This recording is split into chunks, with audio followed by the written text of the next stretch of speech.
Привет. Привет. Как Как дела? Ну что, поехали? Поехали, прокатишь нас.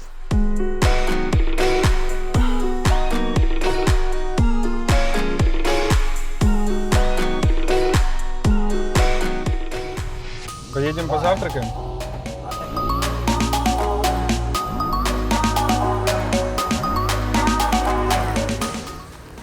Вы тут частенько завтракаете? Ну, раньше, на прошлом буткемпе очень много завтракали.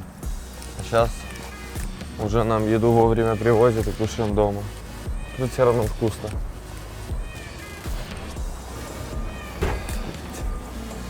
Так, ну что, тут присядем. Давай.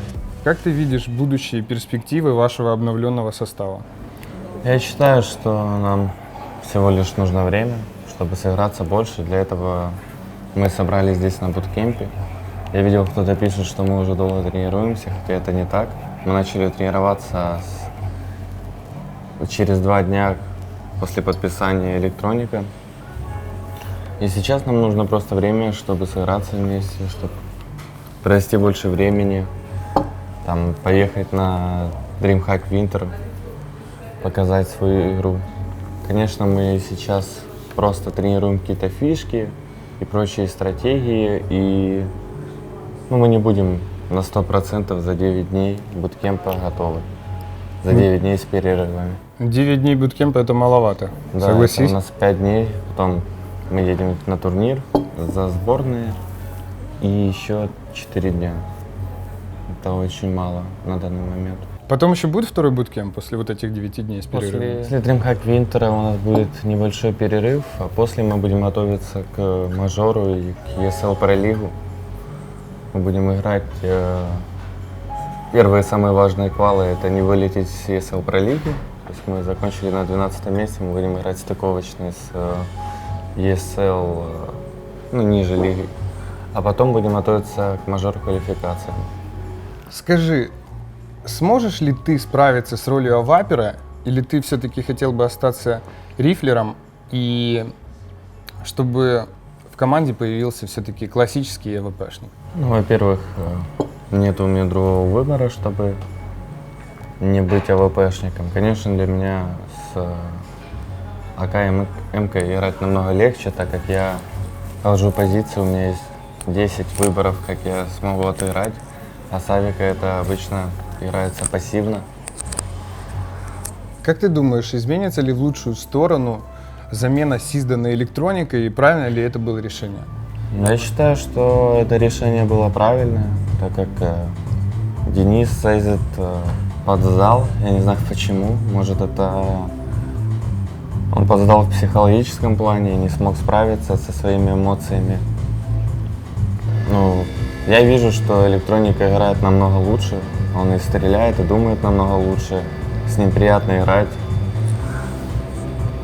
Я не знаю, да, я считаю, что эта замена пойдет на большую пользу нашей команде. Ты всегда говорил, что ты хочешь быть номер один.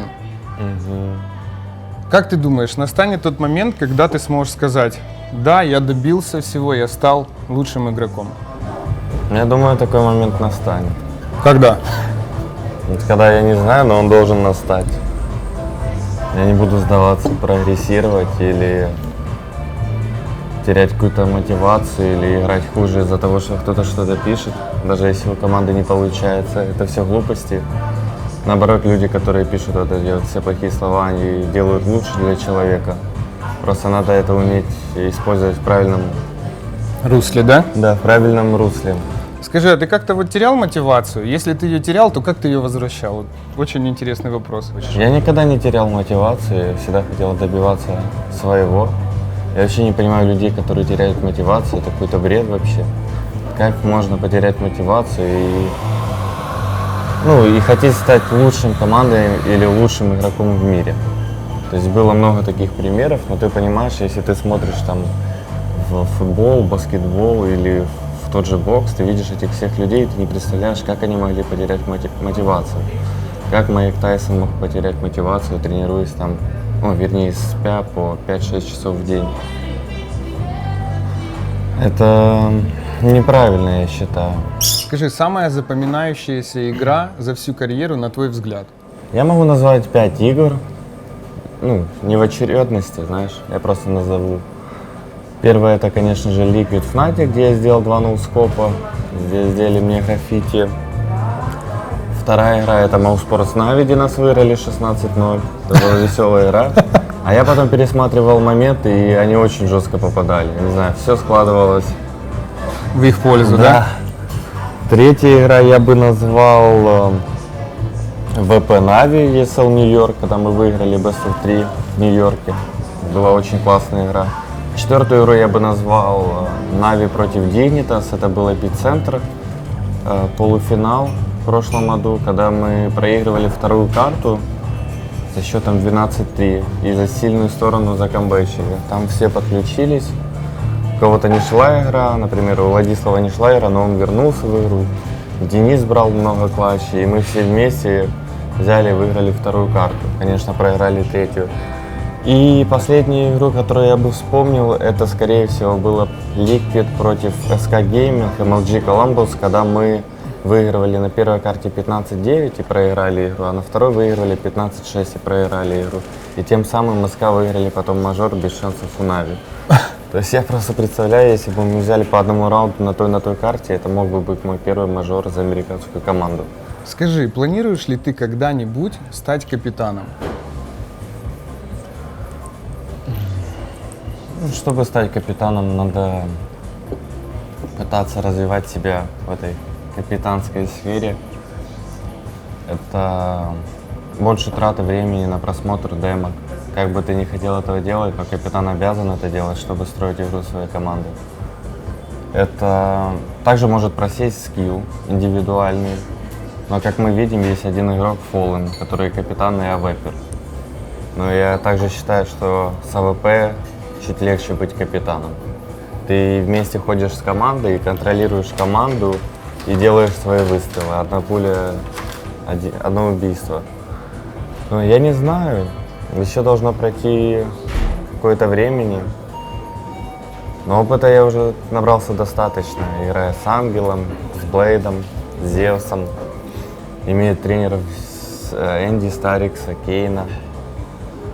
Выдели, пожалуйста, топ-3 лучших капитанов в мире, помимо Зевса. Я, насколько понимаю, это Fallen. Ты только что сказал про него. Да, это очень легко. Это Fallen, так как СК выигрывает последние чемпы. Дальше это идет капитан Свейс, это Карриган.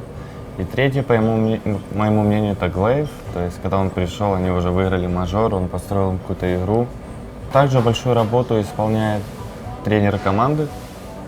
То есть, если у Астралис это Зоник, у Фейзов это Робин. Но я все же считаю, что лучший тренер на данный момент это Зоник, так как он готовит их и тактически, и психологически.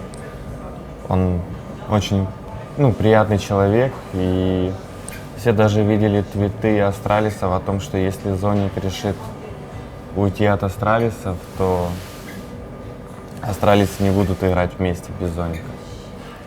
Вкусно здесь готовят вообще? Очень. Мы часто заказываем еще себе на буткемп в дом эту еду.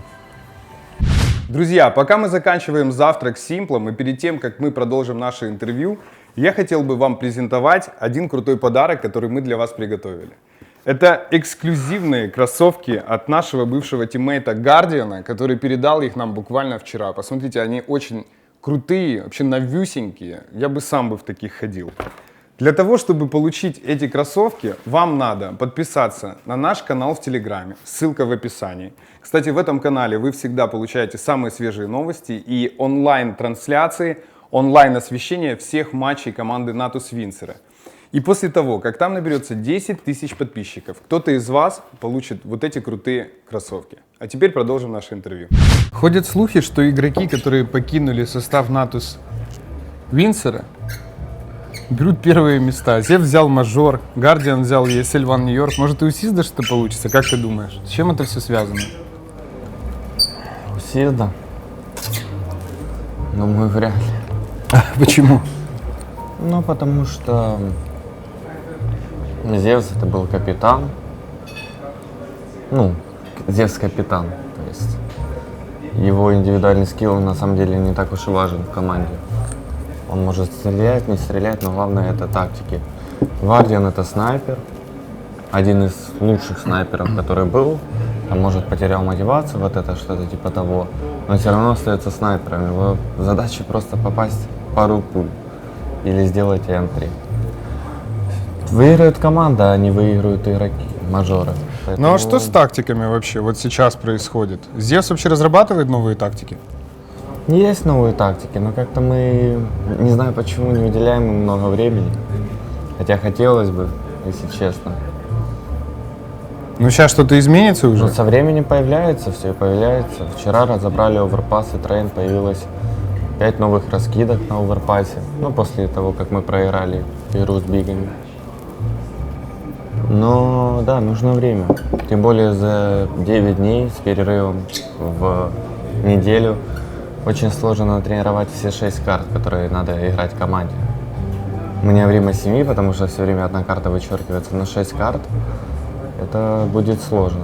Скажи, по твоему мнению, остались ли легкие соперники среди про-команд? Или таких уже нету?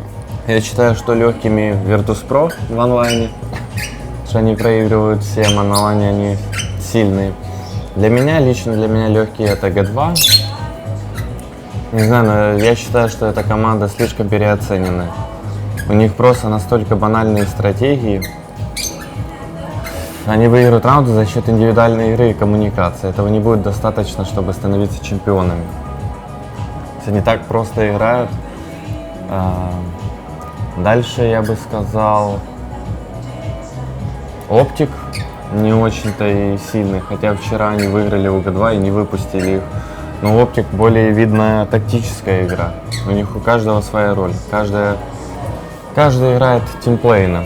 Дальше есть Ренегейс для меня легенький, но хотя они сейчас вообще поднабрали. Они чуть не вышли из группы, вчера проиграли Гамбитом. Но я бы сказал, что не знаю, как у них так получилось, но они хорошо поднабрали. Но вчера они допустили очень большую ошибку играть до Инферно против Гамбит. Такое чувство, что Ренегейс вообще первый раз зашли на эту карту, не знают о каких-то бустах, нету каких-то своих фишечек на этой карте. Так. На одном из своих стримов ты сказал, что всегда будешь верен черно-желтым цветам, то бишь Нави. Но позже ты сказал, что не знаешь, где будешь играть в следующем году, так как у вас заканчиваются контракты. Ты можешь прокомментировать это? Я также остаюсь верным этим цветам. Раньше я не знал просто, какой будет состав. Мне не нравилось, что происходило. Люди уделяли мало времени индивидуальной игре, у нас не было никакой тактической игры. Я не знал даже свою роль на карте. Мы играли с заменами, я то играл в АВП, то опорником, то хелпующим, то на кобле в дропе стоял. Я не понимал свою позицию. Я все время должен был приспосабливаться к разным позициям и к разным тиммейтам на точках. Мы играли там с 3 заменами. А все игры, которые мы играли, они были очень важны. Это игры за выход с ESL Pro лиги. Но сейчас, как мы видим, уже состав налаживается, и нам только осталось набрать форму. Скажи, что ты думаешь о работе Миши Кейна? Потому что комьюнити негодует и сваливает всю вину сейчас вот на Мишу. Как вообще Миша себя ведет? Он помогает команде, разрабатывает тактики. Расскажи об этом. Миша на самом деле очень много читает этих комментариев, хотя я ему говорю, что не надо этого делать. Проигрывает не только он, а проигрывает вся команда. Он строит нашу игру и понимание нашей игры, он учит нас пониманию игры, которая должна присутствовать у профессиональных команд. Ну, тайр первого уровня. Как я и сказал, он делает нашу игру. То есть я могу вам навести пример один.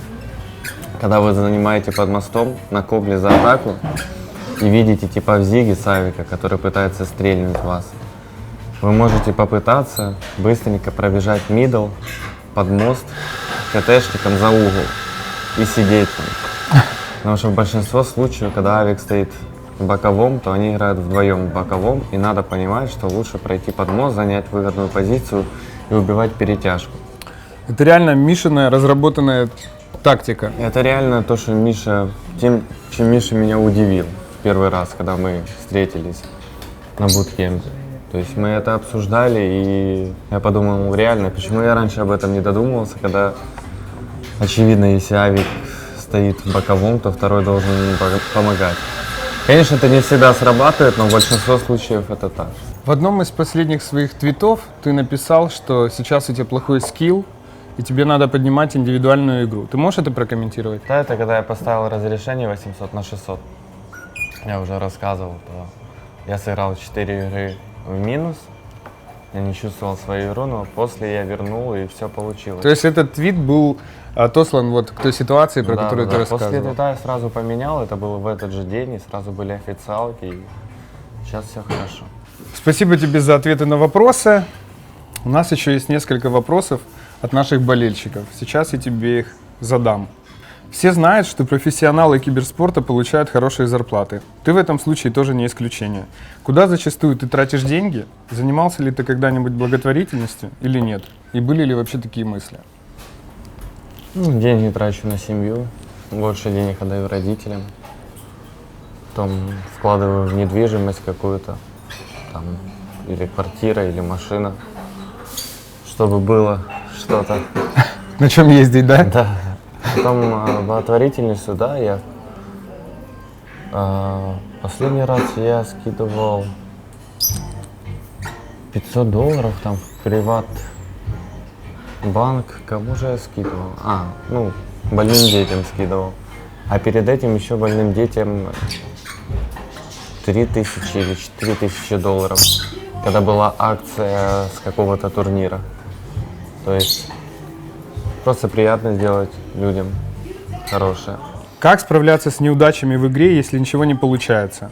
Впадаешь в тильт? Какой совет мог бы дать Simple?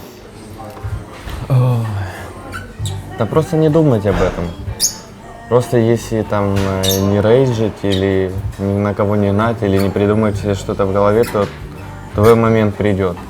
У меня была такая ситуация, мы играли DreamHack, Masters против Renegades. И я вроде играл, все хорошо. Просто себе стреляю, но как-то не попадаю вообще. Вроде позицию занимаю правильно, вроде мы выходим на точку, но не получается. И тут они начинают камбэчить, и я беру 1 в 5. И это я вспоминаю слова Жени, что придет тот момент, когда ты в спокойном состоянии, хладнокровно играешь, у тебя вроде не получается, ты не думаешь об этом. Но так бац, и приходит этот момент, когда нужно взять раунд. И я взял раунд. Конечно, это было сложно, но оно так и происходит. Главное, не расстраиваться, не накручивать себе что-то в голове. Не слушать также мнение других людей после того, как ты что-то плохо сыграл или сделал. Они, те люди, которые пишут, что ты чего-то не можешь, они же сами ничего не добились. Они же просто пишут. Все, что они могут, это писать.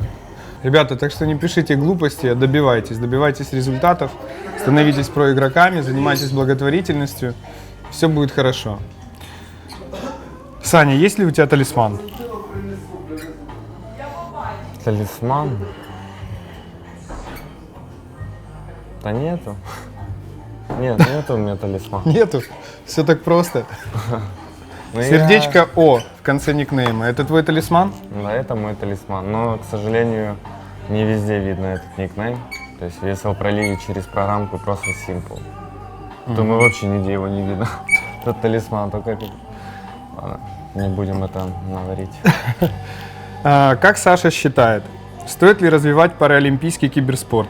И будет ли это культивировать лучшее отношение к людям с ограниченными возможностями среди молодежи? Я считаю, что стоит, конечно.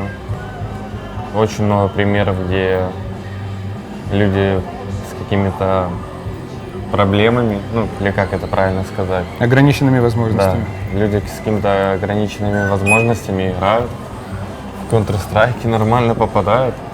То есть есть один игрок, я уже его не помню, но его звали даже в организации. У него там, я не помню, с чем именно проблема, но он сидит очень близко к монитору и очень плохо разговаривает. Он еще даже стримит. Я не помню имя этого стримера. И он очень хорошо даже попадает. Он играет те же матчмейкинги на глобалах и убивает очень классно. То есть смотришь за его игрой, и приятно, что даже с такими проблемами человек пытается что-то, пытается добиться чего-то. Я не знаю, что у него на уме, но у него это получается. То есть его надо ставить в пример в таких Да, ситуациях. Саша, как ты считаешь, стоит ли открывать киберспортивные факультеты в университетах? Не знаю. Если бы меня спросили 5 лет назад, я бы сказал, это было бы очень глупо. Но сейчас, когда он развился до таких возможностей, то я просто не представляю, как это все будет происходить. Там урок АВП или урок кольта или урок гранат в университете. Это было бы очень весело. Слушай, ну может это было бы круто. Урок гранаты, все будут за год тренировок знать гранаты, просто закрытыми глазами их кидать. Ну, это прикольно на самом деле, да, но я считаю, что вот эти вот университеты должны создавать именно организации, нанимать своих людей и учить всех игроков. Просто представьте, там 10 классов, там по 20 игроков, каждый проходит какие-то задания, приходят профессиональные игроки раз в год, типа вручать премию лучшему игроку в школу. Это было бы очень весело. В какой момент Саша хотел бы закончить карьеру? На пике своей формы или идти до последнего? Я думаю, по ответам Саши понятно, что на пике своей формы Саша карьеру не закончит. Да, Я правильно да. понимаю? Спасибо за интересный вопрос, друзья. И последний вопрос. Против кого Саше сложнее играть в ситуации 1 на 1? Кто, по его мнению, самый сильный игрок на данный момент, а лучший топ-3 игрока? Ну, 1 на 1 это даже не самым сильным игроком. Есть такой просто игрок Зипникс. Его мало кто считает сильным, но он очень хорош в клатч ситуации. То есть непонятно как, но все время он берет когда клатч 1-2, 1-3. Вот с ним, наверное, сложнее всего. Топ-3 игрока на данный момент Колдзира, Ника, Кеннис. Просто вот так вот назову их, так как Ника выигрывает Так, с как Рязанью, есть. Колдзира выигрывает с СКА, ну а Кеннис просто лучший снайпер. Хотя, еще не факт, Фаллон может. Ну что, спасибо за интервью. Я хотел бы попросить тебя сказать пару слов для наших болельщиков. Вот уже с обновленным составом прошел год. Скажи, пожалуйста, что ты думаешь и обращение к ним? Болельщики, поддерживайте нас. Не надо нас гнобить или писать плохое. Мы все равно это не читаем. Вы просто тратите свое время. Просто ждите побед. Я, как и вы, верю и надеюсь, что они скоро придут. И спасибо всем, кто поддерживает нас и болеет. Ну вы читаете, кто поддерживает? Нет. Да я шучу, конечно, читаю. Конечно, читаем. Ребята, на самом деле мы читаем негативные комментарии, просто всегда стараемся не замечать, потому что негатив никому не нужен, и избавляйтесь от него. С вами был Алексей Костылев, Саша Симпл, Александр Костылев. Подписывайтесь на канал, ставьте лайки, еще больше интересных репортажей, интервью совсем скоро. До встречи!